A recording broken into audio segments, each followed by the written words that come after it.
going to skip the first Torah portion, Acharemot, and we're just going to look at the second Torah portion, kedushim. Kedushim means holinesses, or holy things, or holy... I like holinesses better, actually. Holies, or holinesses. I like that. All right, so we're in Leviticus chapter 19. Leviticus chapter 19.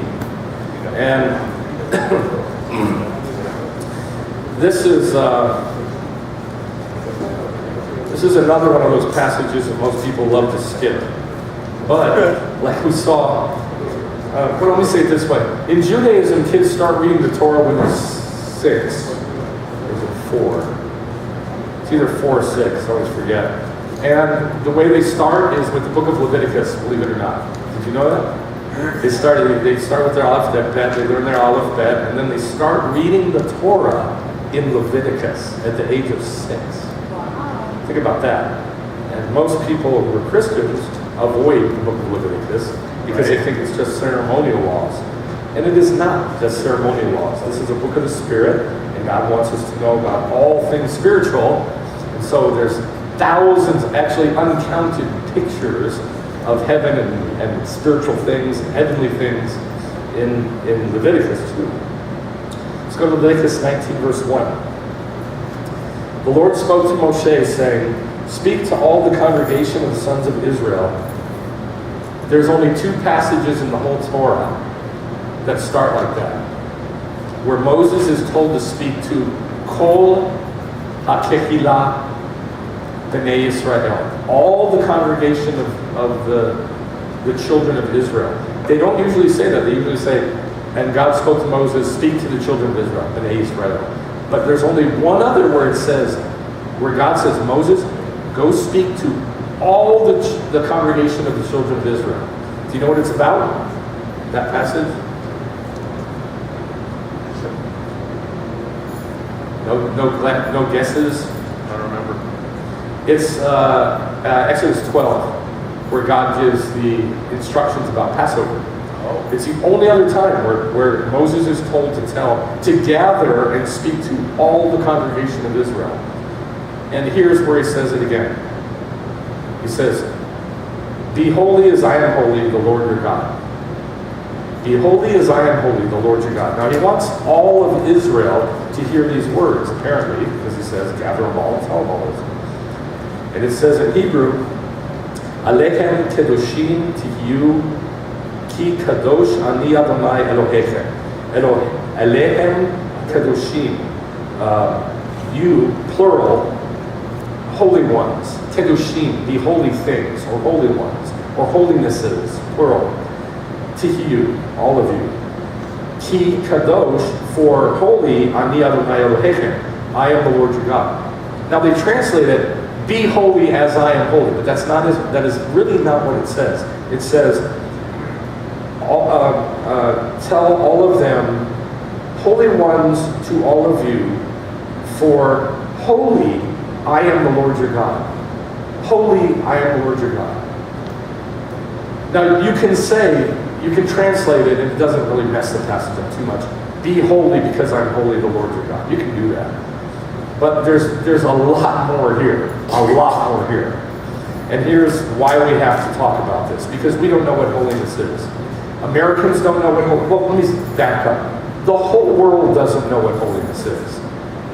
In a smaller sense, Americans don't know what holiness is. Christians don't know what holiness is. Jews don't know what holiness is. Nobody knows what holiness is. Because we are not that. That's like God saying, be ye the source mazagium, because I am the source mazagium. Okay. What does that mean? We don't know what it means. We don't know what it means. We don't know what's going on here. It's a foreign language.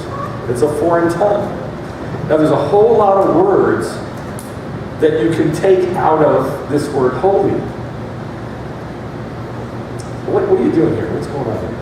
2 different spellings of the word kadosh in that text. Oh, in the text itself. Oh yeah, that's huge too.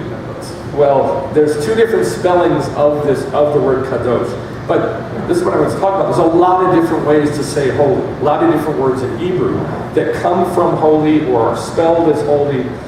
But here's the problem. We don't know what this means. This is a foreign word, but everybody assumes we know what it means. Be holy, brother. Okay.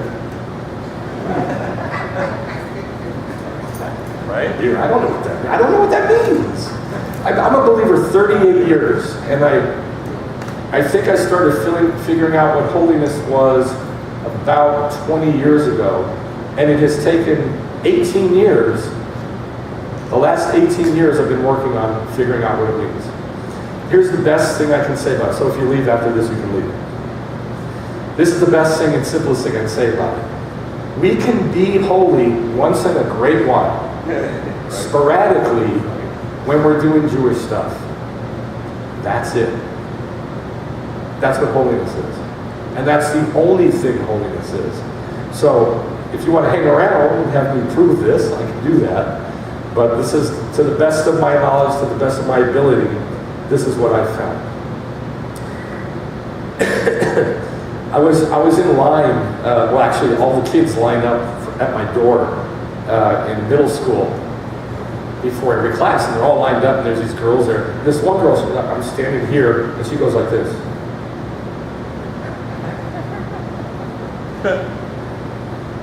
I said, I'll call her Julie. Julie, why won't you look me in the eyes? I don't know. Is it because I'm holy? That's what I said. And all the other little kids that were in line, they went, what's that, mister? You don't know what holiness is? Is it because I'm holy that you can't look me in the eyes? Is that why? I don't know. What is holiness? I said, well, you tell me, what do you think holiness is? Religious? That's what most people think. They equate holiness with some sort of religious attitude or religious approach or religious stuff, whatever. That's what most people think. It's so off. It is 180 degrees in the wrong direction. And I told them, no, look me in the eyes. And so she did. I said, if you want to know what holiness is, I'll tell you about it later. Not during class. So, I remember before I got born again, I went to Albuquerque with I was 18, and I went with my 30-year-old girlfriend to her parents' house, and there was this big, tall, bald guy with a long white beard down to here, and he said, I walked in the door, this is the first words he said to me, praise the Lord. And I said, because I was a smart mouth, I said, is that a command or a request? I didn't know what he was talking about. Well, that's what people equate holiness with. Just this scary, you better not. Don't touch, don't feel, don't look, don't think, don't. That's what people think holiness is. I still feel that way sometimes. And I've been working on this for 18 years. So I can imagine how everybody feels. So, only because I'm a smart mouth, that's why I didn't let that sort of thing intimidate me. But it is very intimidating. Holiness is very intimidating. Just the word holiness. It scares people. Because it's scary. It's like, I'm not that. I can't be that. Can I do that? So here's words that are from the same root. Kadosh is how you say holy. And there's also kadshecha.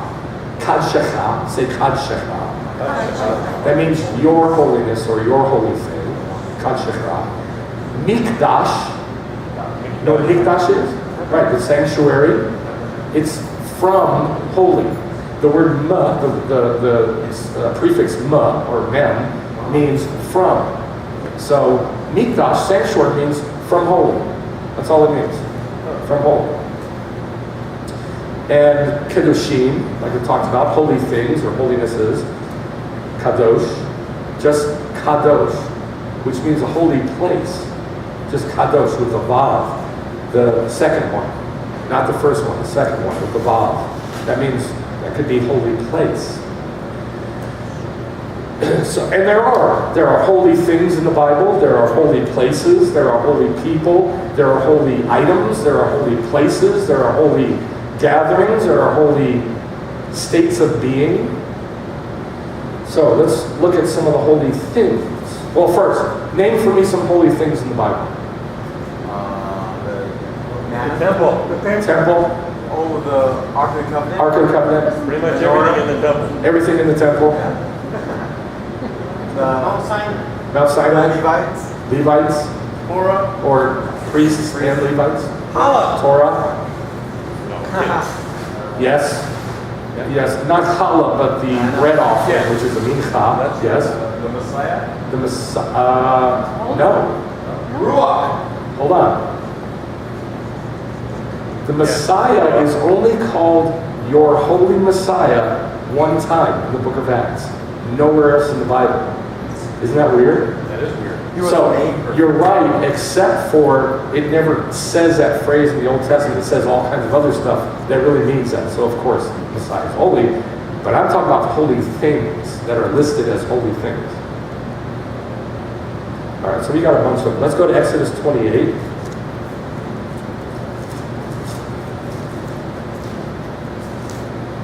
Verse 4. These are the garments. Does somebody have some cheaters I can use? Some close-up glasses? Can I use them? Thanks. I forgot my glasses and I can't see. These are the garments which they shall make. Breast piece, a choshen, an ephod, a robe, and a tunic of checkered work, and a turban, and a sash.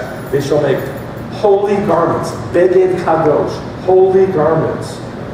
For Aaron, your brother, and his sons, that they may minister as priests. What made them holy? Clothes. What made clothes holy? Isn't that weird? Set apart for the service of God. Eileen said, set apart for the service of God. That is 100% right and 100% wrong. The words are wrong, but the concept is absolutely right. The word kadosh means set apart. It means a subset. It means something that is apart, different, weird, strange. That is a subset of something else. So yes, they were set apart for the service, yes. But that's not what made them holy. They were holy. They were kadosh. They were set apart. But what made them holy? They were doing a picture of heaven. Right. They were picturing something that communicated to everybody of something else, something in heaven. That's what made them holy. That they're a little picture. The fact that they were set apart for service, that doesn't mean nothing. That's just like, hey, make these, that's only for that act. That doesn't make them holy. What made them holy is that they are pictures for us to look at and learn from. Does that make sense? Yeah. All of these things are pictures. That's what made them holy. Go to chapter 26. What did we just do? We did 28. Oh, sorry. Let's go to Numbers 4. Numbers 4. Numbers chapter 4. Now, Numbers chapter 4 is a story. No, this is about the sacrifices. This is about the sacrifices. Verse 4. This is the work of the descendants of Kahat in the tent of meeting concerning the most holy things. It doesn't say things in Hebrew, devarim. It just says hakodesh, the holy, the holinesses, the holies, the holy stuff. So he's talking to the priest and he says, all the work you're going to do is for the holy stuff. What made the stuff holy? What made the stuff holy? That it pictured for us, the priests and the stuff, pictured for us something else in heaven. That's what made it holy. Say it loud. It connects us to God. It connects us to heaven. That's what made it holy, whatever holy means. Ezekiel chapter 42. We are going to spend a lot of time in Ezekiel. In a bit. In fact, you should put a marker in Ezekiel because Ezekiel chapters 40 through 48 is all about the day of the Lord and the temple in the day of the Lord. So we're going to look at stuff in that temple. Ezekiel 42, verse 20. Now what he's doing is he's measuring the temple, areas in the temple, lots of them.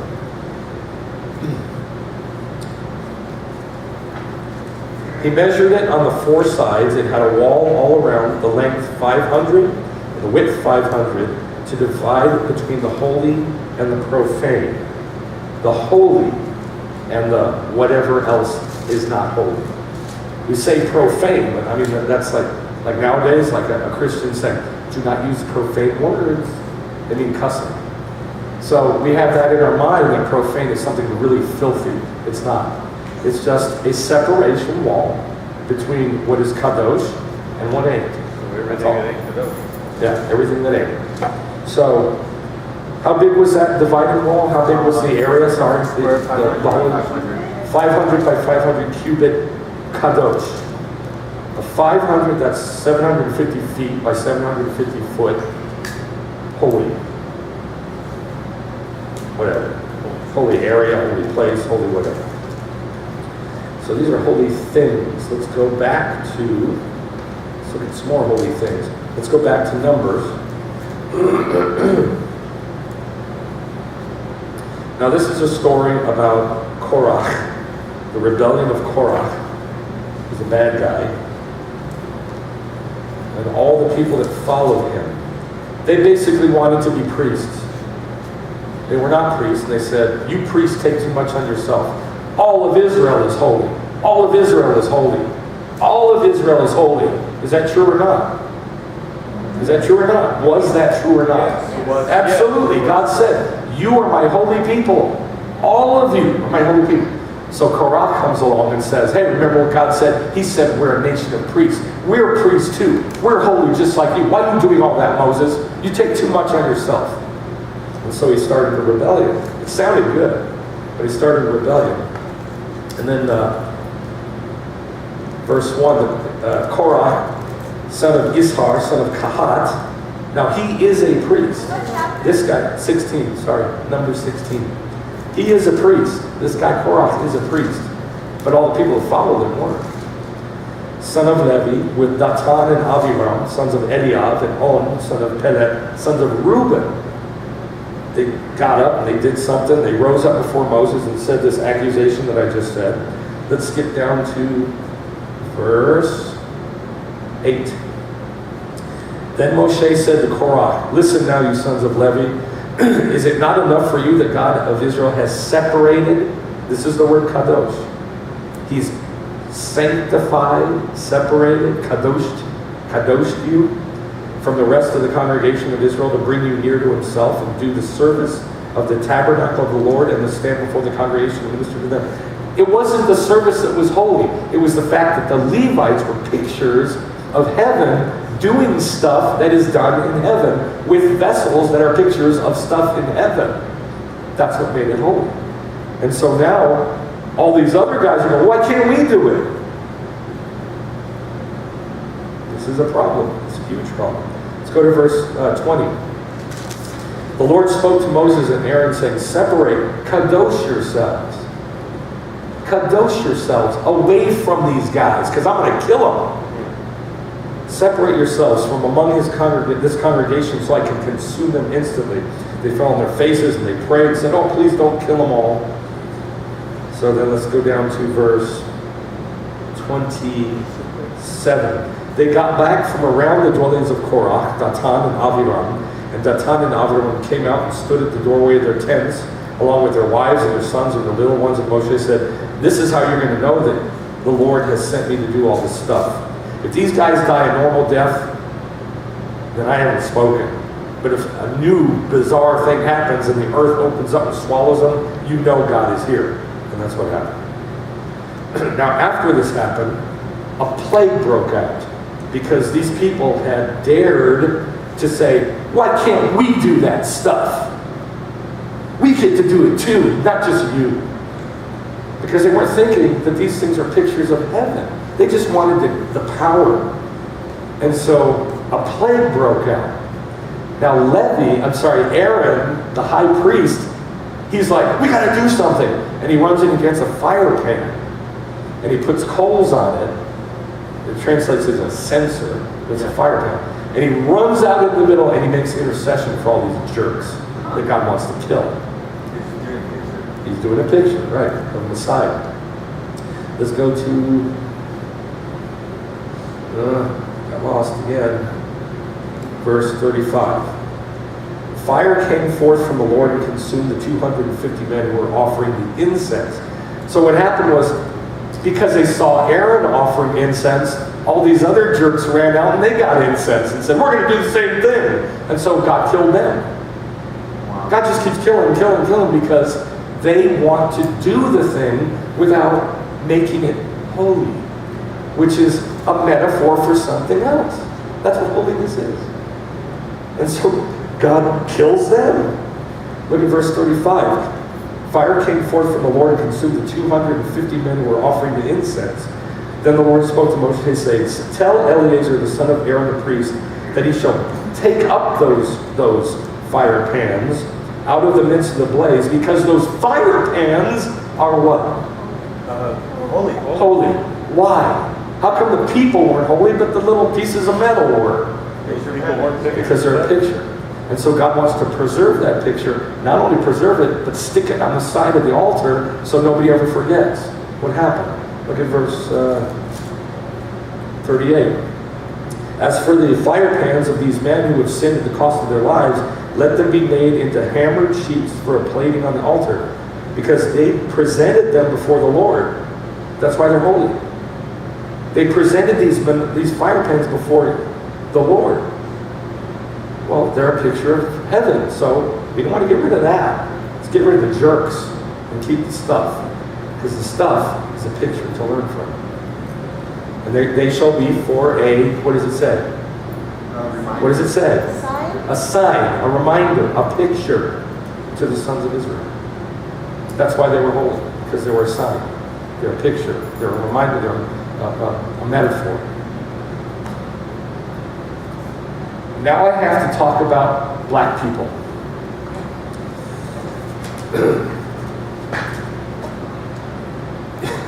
I don't know how else to do this. If you go on the internet and you look up song lyrics with the word sanctified in it, you will vomit. The word sanctified is an Old English word that means kadosh. Like like in King James, I think, a lot of times it will translate holy, sanctified. In the New Testament, almost 95% is translated sanctified. Sanctified is kadosh, it's holy. But because of the lack of connection to a culture in America, because we took blacks here and we made them slaves, and they were totally disconnected from anything. They had no home, they had no understanding, they weren't allowed to read or write or study or anything. They had nothing, just like animals in a pen. Because of this vacuum in which they were raised in America, sanctified took on a meaning in the black church that is unbelievable. It means sex. What? Mm-hmm. Isn't that weird? I'll show you. I'm going to read you some stuff. It means sex. Now, they won't say in the black church, sanctified means sex. They won't do that. But in the songs that they sing, they grew up in the church, you know? And the songs that they sing afterwards when they become famous and they start writing songs, they use the word sanctified for this. I'll read you some examples. I hope that makes sense. I'll read you some. Let's Get It On by Marvin Gaye. You know, this is some of the lyrics. You know the meaning? I've been sanctified. Girl, you give me good feeling. I've been sanctified. Oh dear, I bet me nothing wrong with love if you want it. Baby, let's get it on. Wow, I never noticed that. Let's get it on. That's tame. Really, really tame. Because that was in the 60s and 70s. This is a song called Sanctified by 9 Inch Nails from the 90s. I can't even say the lyrics because they're so sexual. I'll quote one part I can. Heaven's just a rumor she'll dispel as she walks me through the nicest parts of hell. B word. I still dream of lips I never should have kissed. She knows exactly what I can't resist. The name of the song is Sanctified. It's about sex. In other words, the concept sanctified has become so concretized in music that it means sex. And by the way, I've only got 4 here. There's over 70. I've only brought you 4. Isn't that nice of me? This is from the 70s by the Commodores. They're tame, right? Commodores? Good music. It's called, the name of the song is called Sanctified. Yeah, I feel sanctified 3 times. Yeah, I feel sanctified. I just left my baby's house. And I got the strength I needed, knowing that the beast of man is very hard to please. Yeah, I feel sanctified. She led me to the brink of love.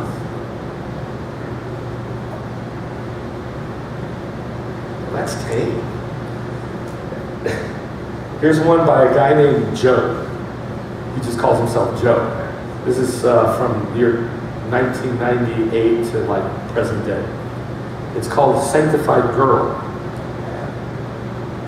Oh, can't fight it. No, sanctified 3 times. What is best? When I kiss your lips, I get the sweetest hangover come over me. State of bliss with your fingertips, you get me so excited. How can I fight it? Your body's got me hoping. And when your body calls, and I can't even quote anything else from the song. It's so filthy. I wouldn't even get close. And now the worst one, by Kanye West. Well, actually, he didn't write it. It was written by Rick Ross, and Kanye West and some other guy recorded it just recently. I won't even get close to quoting a lot of this. I'm just going to give you one little part. But I want you to think now. It's about the word and the concept sanctified. That's what this is about. He's framing it, he's defining it, he's talking about what in his experience sanctified means. It's, I'm sanctified, Lord, I testify, he's right by my side. Sounds good, right? All I want is $100 million and a bad bitch. Immediately goes south. And that's the tamest thing in the song. Now think about this. He's framing what he knows and what everybody out there knows sanctified means.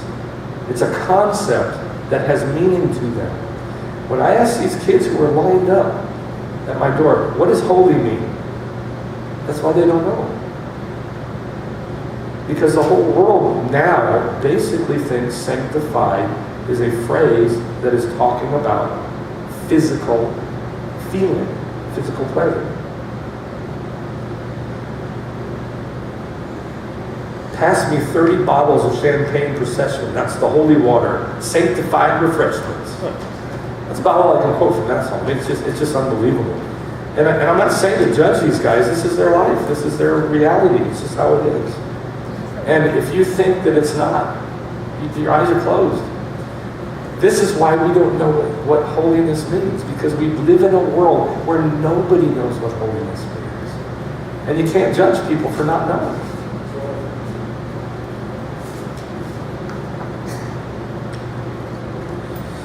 Okay, so there's holy things. Let's look at holy places. Holy places, Exodus 3. Well, we'll just quote it. This is when Moses goes to the burning bush, and God says, take the sandals off your feet. Right. Why? You're in a holy place. Because you're on holy ground here. He says holy earth, holy ground. Adamah. You're on holy ground. Same thing happened to Joshua. Did you know that? In the book of Joshua, same thing. An angel appears, and the angel says to Joshua, he says, take your sandals off your feet, because where you're standing is kadosh eretz, it's holy earth, holy ground. Yes. Does that mean there's no shoes in heaven? No, it means that he wants priest. Yes, it does mean that. Yes, it does mean that. Let me just cut to the point. The question is, does that mean there's no shoes in heaven? Yes. Priests ministered barefoot. in the temple, in the mission that says that over and over again. Priest ministered barefoot. Why? What are priests a picture of? Angels. Angels. So yeah, angels don't have shoes. Didn't wear shoes. Angels don't wear shoes. Okay. So the picture is Everybody takes shoes that off. the angels are barefoot. I mean, they don't really have feet per se, but you know, the picture is correct. All right, so let's go to Exodus 26.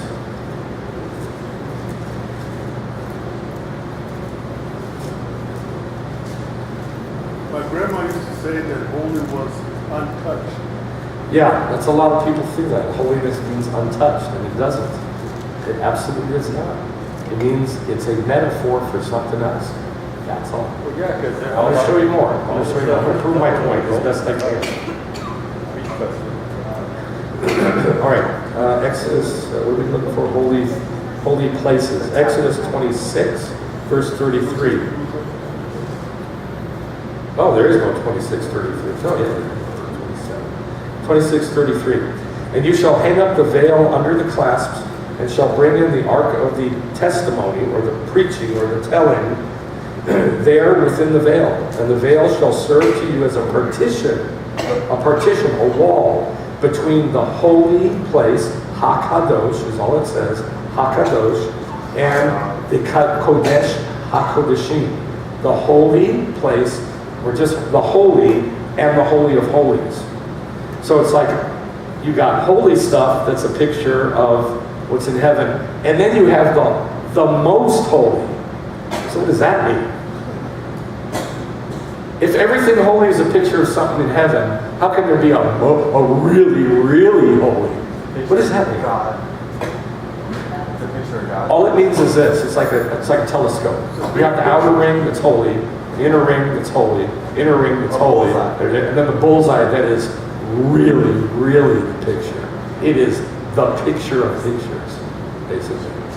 The picture of pictures, the metaphor of metaphors. Does that make sense? No? Yeah. Looks stunned. Does that make sense?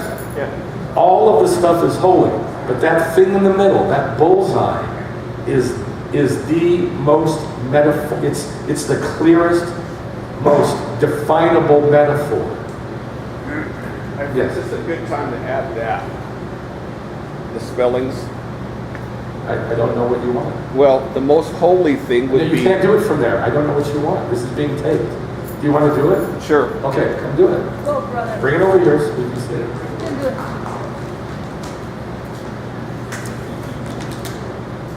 No. These are the two spellings that Drop generally it. exist. So they can hear you. Well, you got the microphone. I know. These are the two spellings that exist in the Hebrew text on kadosh. And variants, i.e., would be the plurals or the prefixes, etc. The bottom one is the perfect spelling of the word kadosh. Hence, what Michael was saying, the most holy thing. Only time you see this spelling is referring to God, Yod-Heh, Vav-Heh. You'll never see kadosh referencing anything else. So, because the top spelling in the Bible for holy is imperfect, Doesn't have the vav. the vav. The bottom is the perfect spelling. So when it's telling us for us to be holy, imperfect spelling, as God is holy, perfect spelling, yes. So we see by reading the text that we will never be holy as God is holy, but we are to try to strive like that. But you can, in Hebrew, it makes perfect sense. In English, it does not. Very good. Thank you very much. You're welcome. Thank you very, very much. I'm glad you get on the video. Okay, so hold on. That bullseye then is the perfect thing. It is so holy. It's so. I keep wanting to say metaphorical, because you in Judaism it says this. It says God is non-describable, and non-corporeal. No body, but non-describable. In other words, we can't even use human words to get that bullseye in our mind. You will never be that. You'll never get close to it. And yet, God takes a little piece of it and puts it in us. That's why it's so amazing. And he did that for the Jews. Okay, let's go to holy places. Chapter 29, Exodus 29. Verse 31.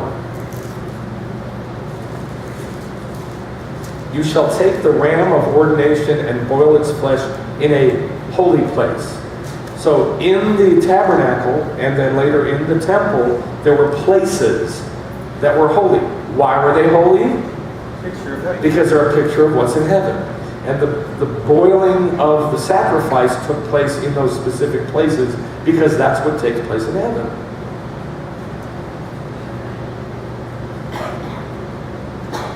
Let's go to Joshua. Well, let's just get that one. I told you about that one. Let's go back to Ezekiel chapter 42. Ezekiel 42.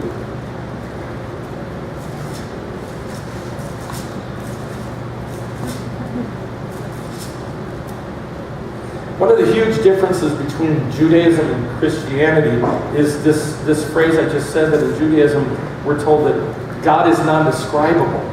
But in Christianity it is usually taught, and I'm not saying it's horrible, I'm just saying that it's not quite helpful for us. It's usually taught we can describe and define God. And we get a hold of it, we get a hold of the definitions. Just quote the word and magical things will happen. Say his name. Figure out what his name means and it'll change your life. No, it won't. It won't. It won't. It absolutely won't. It'll give you a better understanding. But God is non-describable in our language, even in our thoughts. The best we can do is metaphors, pictures. It's the best we can do. That's why they're holy. Okay, and we have different pictures than in the church. And that's where the division comes. Ezekiel 42, verse 13. He said to me, now this is in the temple in the kingdom. The north chambers and the south chambers, which are opposite the separate area, they are the holy chambers where the priests who are near to the Lord shall eat the most holy things. It's saying exactly what it said in Exodus, only bigger. Same exact thing. The boiling of the offerings. Right. There they shall lay the most holy things, the grain offering. This is what I was telling you about, challah. The sin offering, the guilt offering for the place is kadosh. So therefore, in heaven, there are places, plural, in which offerings are made. That also means our heart. Our hearts are little places in which, I shouldn't go like this. Our hearts are little places in which offerings to God are made. And so if you study this out, these little places, what they look like, how big they are, what was done there, you can get some more understanding of how to worship better.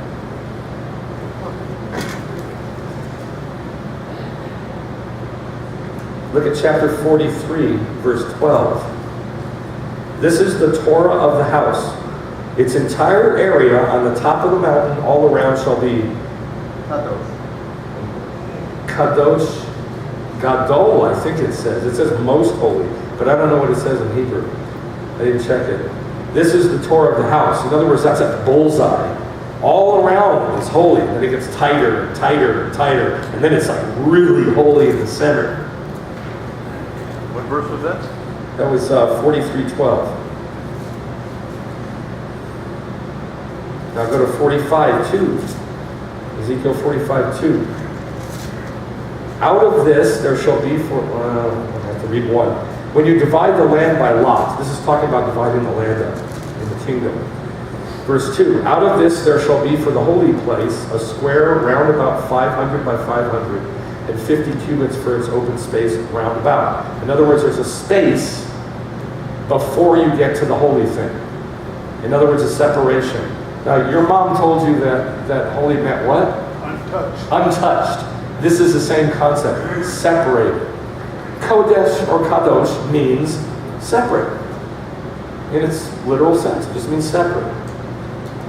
But that doesn't tell us why it's holy. So all throughout Ezekiel, the temple, you're going to find that there's a separation between this stuff and this stuff, because this stuff is holy and this ain't. So how can we be holy? Separate ourselves? See, that's what it leads to. Yeah. I can't do it now. That's what it leads to. If you have stuff that's holy, and a separation, and stuff that's not holy, how can we be holy? Separate ourselves. Does that make sense? Separate ourselves. That's why people do what they do. When they're thinking, I am holy. They separate themselves. That's why monks live by themselves in a castle, separate from everything else. They separate themselves. That's why the tzaddikim, the righteous rabbis, you don't touch. You don't talk to the tzaddik. You don't touch. That's why they're like that. I have an example. You have an example. You can't do it from there. Well, I want to give it to you. Okay, go ahead. You have a knife that's used for surgery in the surgical theater. You have a knife used for surgery, a scalpel. In the theater. You wouldn't want a dirty scalpel to be used in surgery. It's holy. It's separated unto that task alone. Right. Okay, that is exactly what I didn't want to go to. So Okay. That's the old thinking of holiness. You don't want a dirty scalpel. You need a clean one, separate one that's hermetically sealed for your protection. That's not what holiness means. That's what Eileen said earlier, set apart for that service. That's not what holiness is. That doesn't tell us why it's holy. It's just set apart. So the danger is, and all of us have to be careful of this, if you start thinking, well, I'm doing Jewish things and it makes me a little holy. It sure does. Makes you different. But if you start thinking it makes me holy and it makes me separate, you've blown it. You're going the wrong way. In 43:12 it just says kadosh kedushim. Kadosh, kadoshim. Kadosh kedoshim, In holy 43:12. holinesses. Yeah. It's like holy of holies. Double holy. Like holy of holies, yeah. The most holy. Like that bullseye. Right. Okay. There's also holy wars. Yeah. Did you know that? Yeah. Deuteronomy 20. It's called the Sefer Milchama, the War Scroll.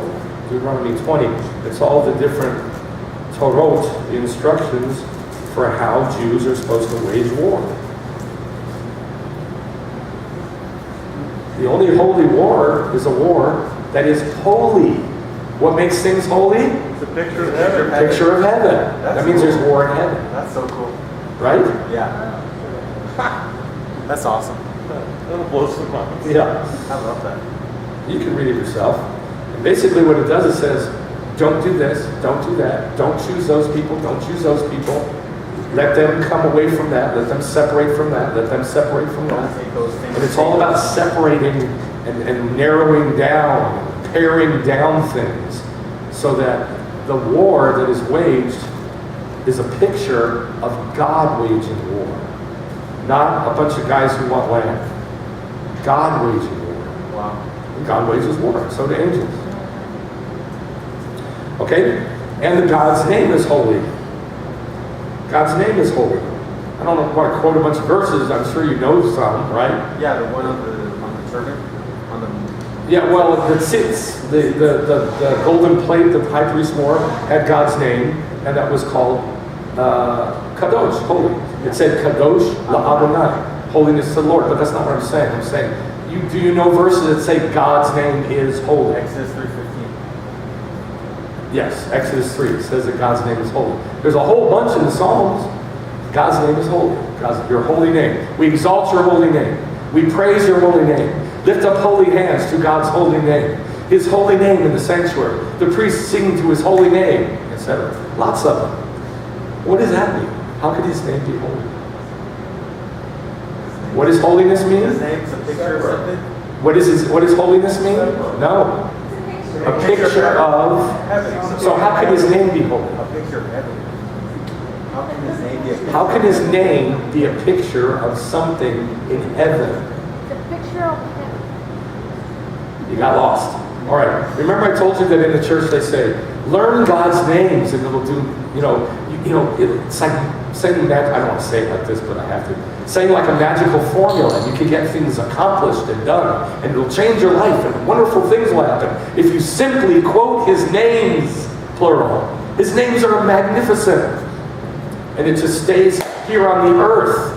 It never gets your head up in heaven to see what's going on there and why he's called Yahweh. And why he's called Yahweh Rapha. And why he's called Yahweh Yireh. Not Jehovah Jireh. Yahweh Yireh. And why he's called Yeshua, not Yehosh. What did they say? Yahshua. And all these variations that are so wrong, Hebraically. They're so wrong. The name itself shows us something in heaven. And that's all that makes it holy. That's it. His name is holy, not because he's so unapproachable, because I'm such a scumbag, which is true. His name is holy because it teaches us stuff about heaven. Period. That's all there is to it. So we've got to stop thinking the way we're thinking. That God is unapproachable. He's always been unapproachable. We've always been scumbags. Nothing changed. All we got to do is figure out what it's teaching us. And you'll learn. It'll be good. And magic things will happen. Look at Leviticus 19:1 again. This is where we started. Now, with this explanation that I've given you, and I don't know if I did a good job, but I did the best I could. This explanation of what holiness means. Let's read it again. And maybe your thinking will be different. The Lord spoke to Moshe, 19:1. Speak to all the congregation of the sons of Israel and tell them this. You guys, you girls, be kadosh. I, Yahweh Elohim, am kadosh. So he's saying, be me. And he's telling people who said, Moses, you take on too much authority. I'm going to kill you. And people who had booths, Sukkot, booths of a god named Kiyum and Malak, Molech, and Baal, and Ashtoreth. And they had sex in these Sukkot to worship their sanctified gods. So they could be sanctified. And these are the same people that God said, hey guys, you be holy so you can be, because I'm holy, so I want you to be like that, because I'm like this, so you can be like that. That's all. So you can reflect what's in heaven. That's all it is. It's not, be holy, for the Lord your God is holy. What are you doing? It's not that. Not even close. Because they still did all that junk after he told them to be holy like I'm holy, right? Yeah. Yes? Did they or didn't they? Sure did. Yeah. And they did all kinds of even worse stuff. It wasn't a command. God saying be holy because I'm holy is not a command. It's God expressing his desire for us. I want you guys to be like me. Give it a shot. Try it. That's all. That's all it is. Go back to Ezekiel 44.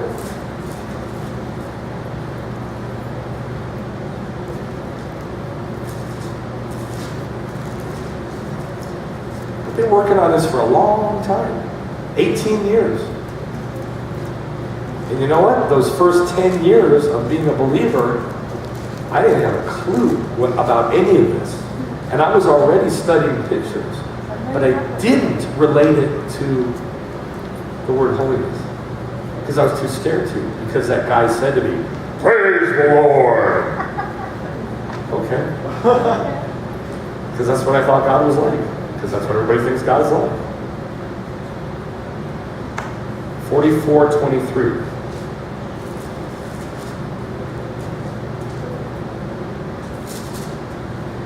They shall teach my people. Well, you got to know who this is about. Look at verse 15. The Levitical priests, the sons of Zadok, who kept charge of my sanctuary. This is who it's talking about. It's talking about the priests in the day of the Lord, in the kingdom. He says about these priests in the day of the Lord, verse 23, they, the priests, shall teach my people the difference between kadosh and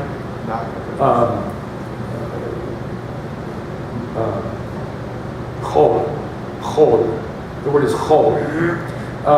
The festivals, the ones that have 7 days, they're bookended by festivals, but those days in between, you know what they're called? Chol Hamoed. The Common days. common. Hey, I like that word. Common. The common days of the festival.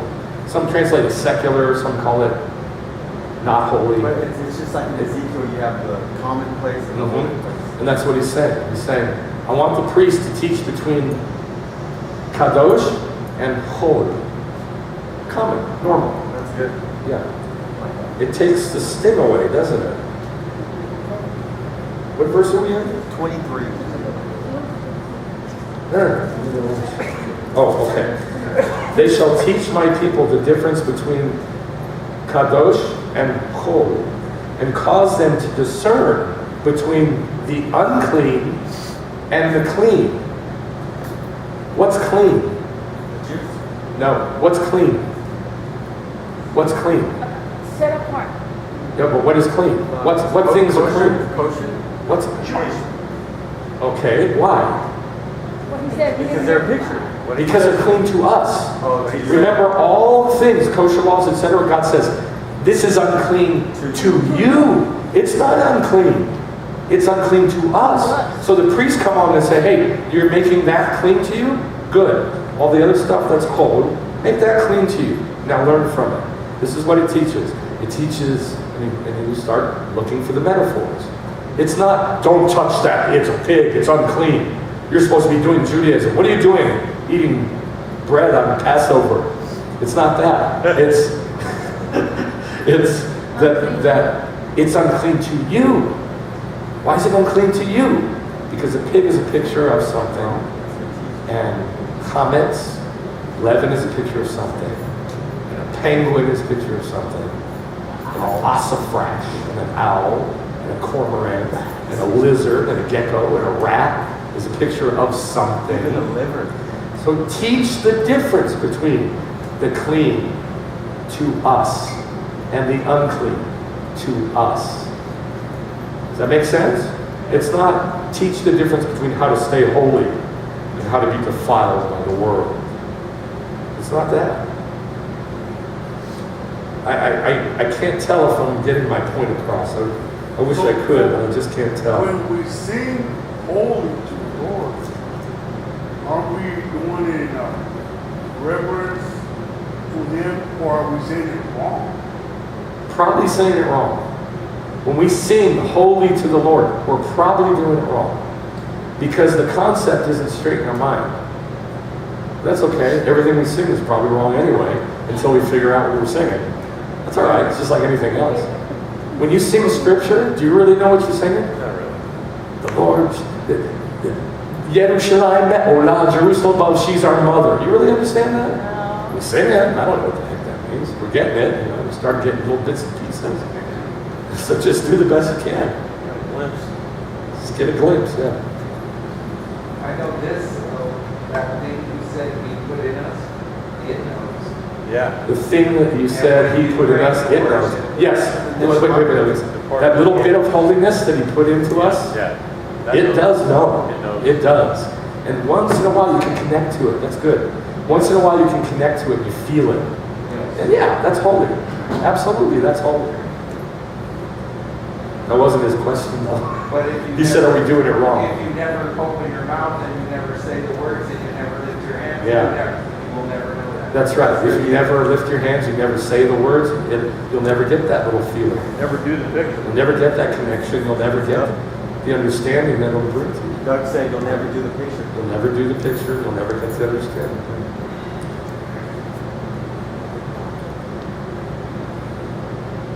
Ezekiel 44, verse 8. He's talking to the priests, and he says, "You have not kept charge of my holy things yourselves, but you've set foreigners, Gentiles, to keep charge of my sanctuary." The day of the Lord. Wow. In the day of the Lord, he's talking to the priests, and he says, "You priests have not kept charge of my holy things yourselves, but you set foreigners to keep, Gentiles, to keep charge of my sanctuary." Good for them, right? Thus says the Lord God, "No foreigner, uncircumcised in heart and uncircumcised in flesh, of all the foreigners who are among the sons of Israel shall enter my sanctuary in the day of the Lord." It's the wrong picture. And here's why I have this verse. The priests were supposed to say, this equals this in heaven. This equals that in heaven. This equals that in heaven. This equals that in heaven. And they didn't. They just did the stuff, and nobody knew anything, except for very, very few. And then they got lazy and said, we don't want to do all that work anymore. Let's bring the Gentiles and let them take care of the house. And they gave it up. They gave up all the pictures. That's why Christ has replaced Yeshua. The long-haired, effeminate Christ, who everybody, I don't care what you say, I know this is the truth, everybody pictures Yeshua like that. Everybody. Every Jew, every Gentile pictures Yeshua like Christ, with the long hair, the long, beautiful, curly hair, and the little tiny sharp beard. And he's very thin, and he's so mild. The Gentiles took over the ownership of the pictures. And God says it right here. And in the day of the Lord, that ain't going to be anymore. Amen. It's going to change. It's all going to change. So we might as well figure it out now and be ready for the kingdom. Because the kingdom is going to be on earth. And you can't just do whatever you want to do. We're going to do the right picture, or we're going to be disciplined in many different ways.